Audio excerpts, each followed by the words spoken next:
Well, I promised you an exciting edition. Let's get right into business. We're joined in studio tonight by Mr. Vetaruhe Kandorozu. Welcome, sir. Thank you so much. Yeah, well, of course, you are a former regional councillor for the Kakarara constituency for many years. What are you up to these days? I'm back home. I'm now looking after cattle, goats, and sheep, and my family, at least after serving the community for 15 years consecutive. I decided to give an opportunity to others. Yeah. It can't be me always. Yeah. So now I'm retired. Okay. Yeah, of course, since last week, in terms of national discourse, of course, NAMRA, the Namibia Revenue Agency, the Namibian Police, Namibia Economic Freedom Fighters, Michael Amshelelo, Dimulukeni Noyoma, those were some of the buzzwords during the past few days. Of course, following the Chinatown threats to shut it down, due to perceived differentiation in terms of how the law is being applied by the customs officials that recently destroyed goods worth 5 million. Counterfeit goods, that is, of course. And we deliberately invited you to the show this evening because you've dealt at the community level as a community leader. And we would like to have perspective from you as to, once you are in this position of authority, and there are times where you need to enforce the law, but this enforcement sort of breeds commotion within those who you ought to serve. How do you deal with it? How do you go about such a scenario? Yeah, thank you so much. Thank you very much for inviting me here to come at the Namibian Sun Show. I think at the community perspective, when you're implementing the law, you need to look at consequences. Yes, the law is there, it's a statute. It has been set by the parliament and you are part of the executive, so you are there to implement as it was written. And law is made to make certain provisions. It's not static. It moves based on the sections. So looking at the particular law that is within the contemporary issues, the Custom and Excise Law Act 20 of 1998. If you read 98, 99 up to 100 sections, it tells what must be seized or what must be confiscated, the counterfeit or fake. But most people, they know fake. They don't understand the word counterfeit. Yeah. So, and then it gives the power to the commission. It gives the power to the police officer to get these things that are illegal from wherever, not necessarily at the border, even within the country. But then the law continues. It tells the commissioner now, which is NAMRA now, because NAMRA have been given the power through NAMRA Act, that they must also implement Custom and Excise Act. So in that act, it also make provision and say, Commissioner, for these goods that have been confiscated, you have the right to decide what to do with it.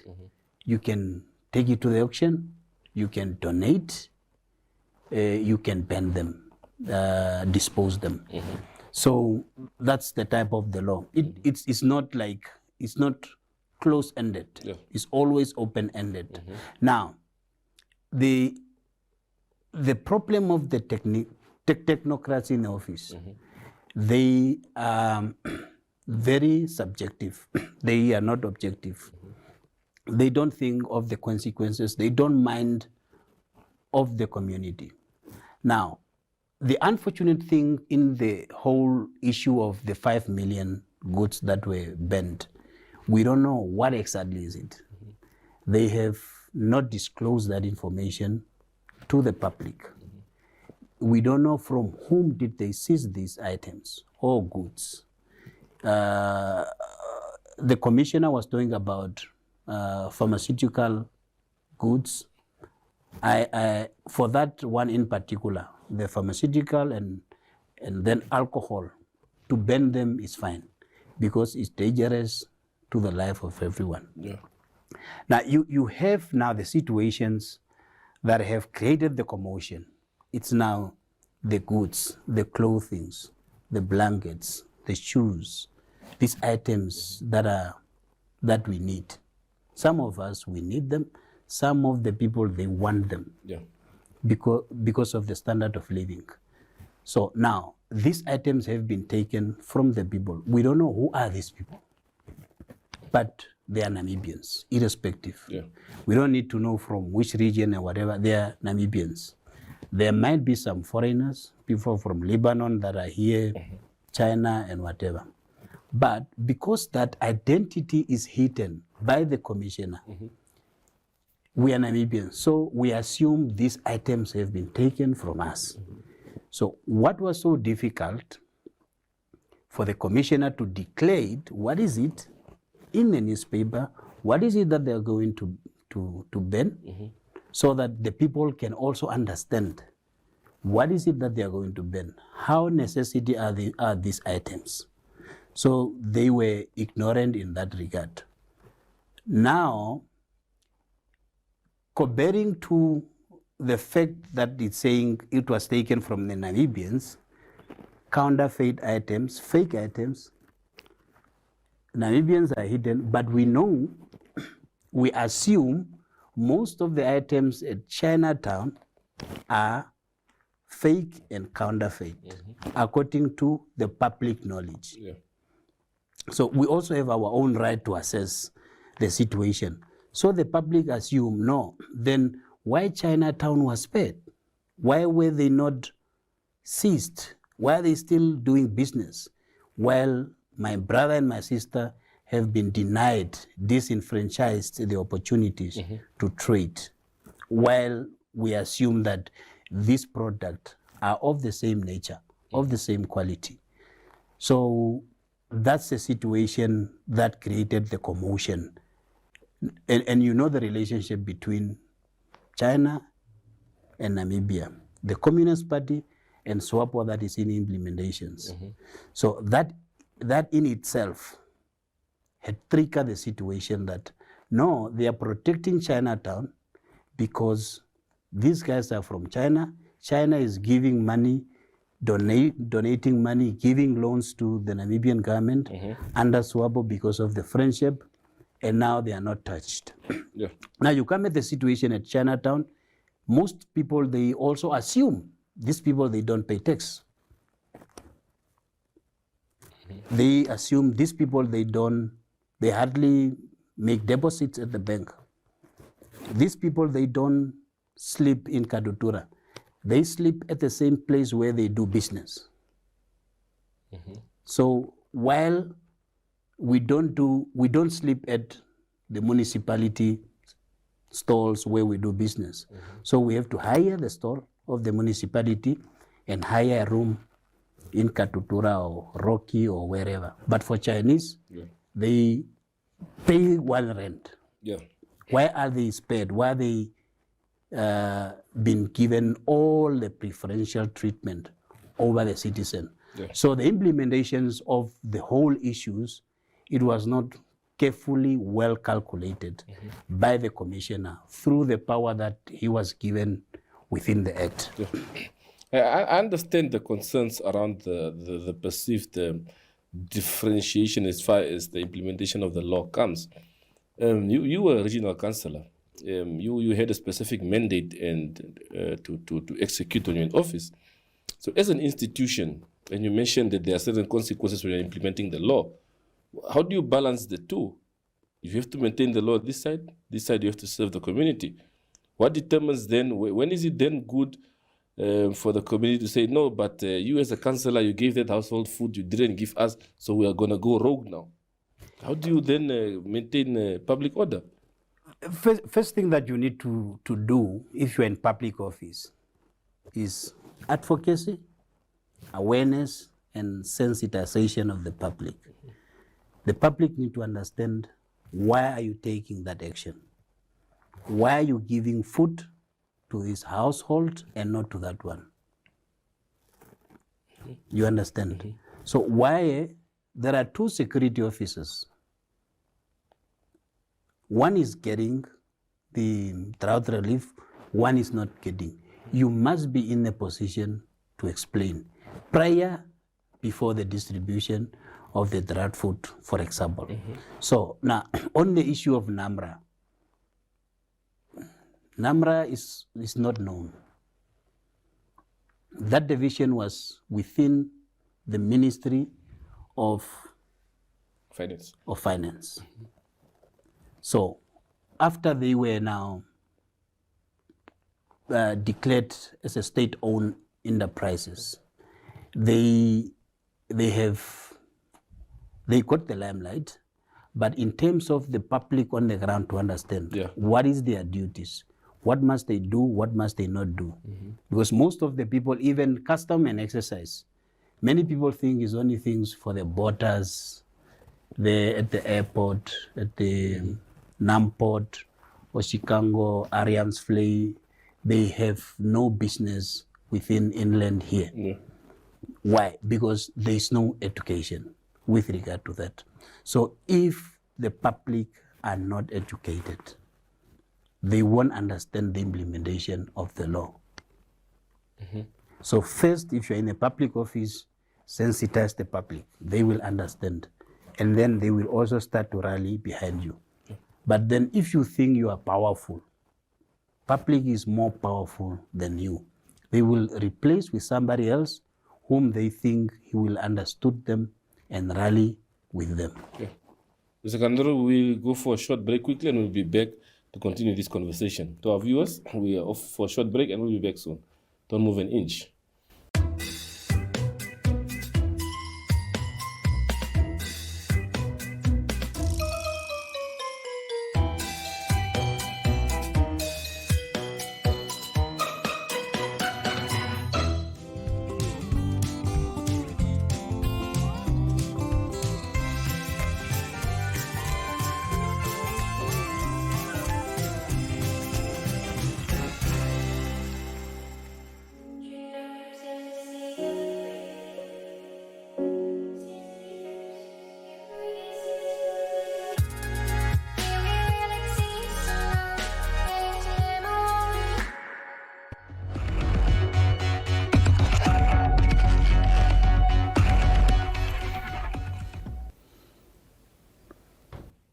Well, let me welcome our viewers back to tonight's evening review show. Mr. Kandorozu, let's continue this conversation. During your 15 years in office, did you encounter a situation where perhaps there were public demonstrations against any action you took? Your office, of course, the constituency office? Not really. You know, I had a very good strategy. At the beginning of each and every year, I will run a public meetings in all the big settlements. So collecting the complaints from the public. So then I turn this complaint into my activity plan. So those were my strategic plan, turn into a monthly and then daily.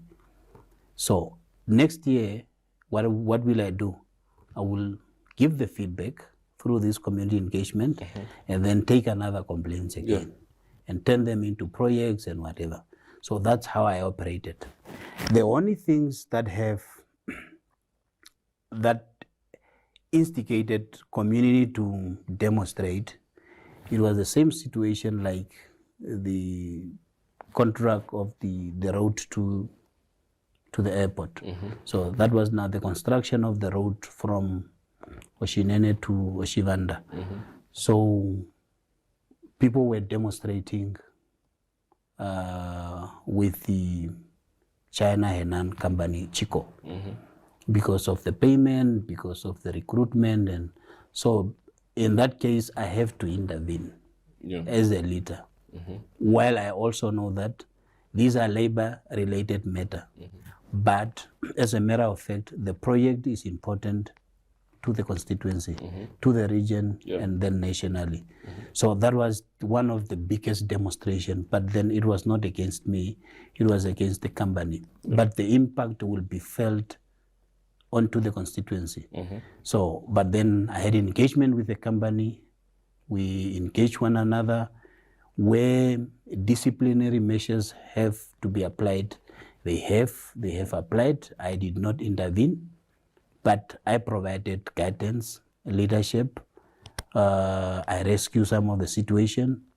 I also make sure that most of the opportunities, like tenders, procurement services, must first be given to the locals, then expatriates. So that's how I operated. But having people toy against my office, I did not experience that, and I'm very fortunate that I didn't. One thing also that you need to understand is that most people, they do not know the do's and the don'ts of the regional councillor. So now if they don't know, they are always hesitant whether they must demonstrate against the councillor or against a particular government division or agency. So there is quite a number of confusion, and it's because in Namibia we don't run a very extensive civic educations to educate these officers. The differences between the regional council, the local authority, which is the town, village council, and the municipality. Like here in Windhoek, there are a lot of confusion between what does the regional councillors do in Windhoek West. Most of the activities have been carried out by the local authority, the city of Windhoek. So civic educations need to be implemented, and I think the responsible ministries should be the one for MICT. They are the one who's supposed to drive educating the public. Because the reason why I asked that question is because during the past few days, one of the biggest arguments, apart from the issue that there's a perceived selective application of the law, one of the key issues that also came out is the issue of unemployment. That people are trying to make a living, and there's these laws that seem to be counterproductive to the lives of citizens. How do you go about such a situation? Yeah, the situation was created by the leadership, the executive. Let me give you a very simple example. You have Chinatown. And Chinatown is not only in Windhoek. Everywhere you will see a China shop. Now, what is so difficult for SWAPO government, through their bilateral agreement, engaging Chinese government to set up a factory to manufacture all these items that they are selling at Chinatown. So these items cannot be imported from China. They will be manufactured in Namibia at Ramatex. My brother and your sister will be employed there. My brother and your sister will buy from the factory. A Chinese will buy from the same factory, and we sell it. So a person and a graduate from UNAM, from NAST, from wherever, if there is no job opportunity, he can create job for himself. So if the government doesn't have a policy or a directive to drive that opportunity to address the issue of unemployment, this commotion is endless. It will happen and happen because a hungry man is an angry person. So if the government cannot create that conducive environment, we have zinc in the south. Why should we import corrugated irons from South Africa? What is it that they can do that we cannot do?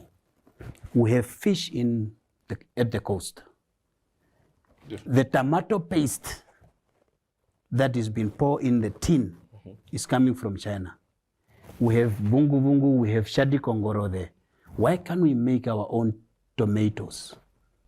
These are job opportunities. The tins where our fish is being kept, the tin is coming from China. It's coming from elsewhere. We have zinc, but we can't produce our own tin. So manufacturing is a key of creating employment and addressing the issue of unemployment. And then the way we behave towards public money, it's the biggest challenge.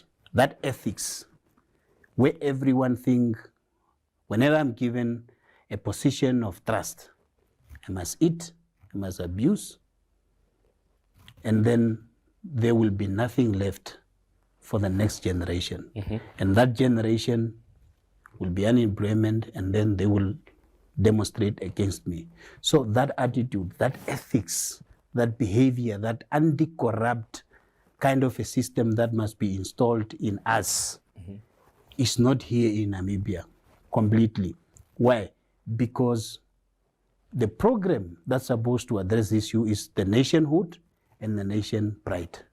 That program was only effective during the period or the era of Pohamba, the last 5 years. Then after that, no money was allocated to that program. So that program was so important to educate us. What is the other program where they promote Namibian product? There was a program where they promote Namibian product. So these are all programs that encourage for us to love our country. And if you love your country, you will make sure that the next citizen, your neighbor, is taken well care of. But in our situation now, it's completely selfish operation. From the side of the government, they think about themselves, middle managers about themselves. So what will the graduates do? Nobody is looking after them. They will rise up and demonstrate. Yeah. So are you then saying that, because one could easily ask that the high levels of unemployment, high levels of poverty, is that good enough a reason for society to say, we think in this case the law should step aside and we should be allowed to do what we want to do? No, the law must not be set aside. So then why do you speak as if you are castigating Namra? We just mentioned that they follow the law as mandated. Yes, as I said, within the law, there are opportunities to benefit the public. If some of these goods were taken to Havana and donated there, who will demonstrate against that decision? Nobody. They will clap hands and say, thank you, my leader. But banning them. So the application of the law is the issue, not the demonstrators. Those people are innocent. If the applications was correct, we wouldn't seen any demonstration. People won't be wasting their time at court today. They were supposed to be busy with productive exercises. So because, according to you, the application was wrong, public disorder is justified? Yes. You know what is right? The word right. When do you apply right? You can't apply right on right. Two right can correct one another. So now, why do we have a whistleblower for corruption only, but we don't have a whistleblower for other activities? Yeah. So what happens, it was not a system to take law into their hands. They blew the whistle by saying, Namra, what you did is not correct. It was wrong. So we need somebody who will advise, correct, or either Namra itself to clean itself and start apply according to the wishes and aspirations of the people. And remember, a law is made because of the outcry of the public in order to address the issues that is pressing them. So a law must not oppress the community. It must address to give an opportunity to the communities.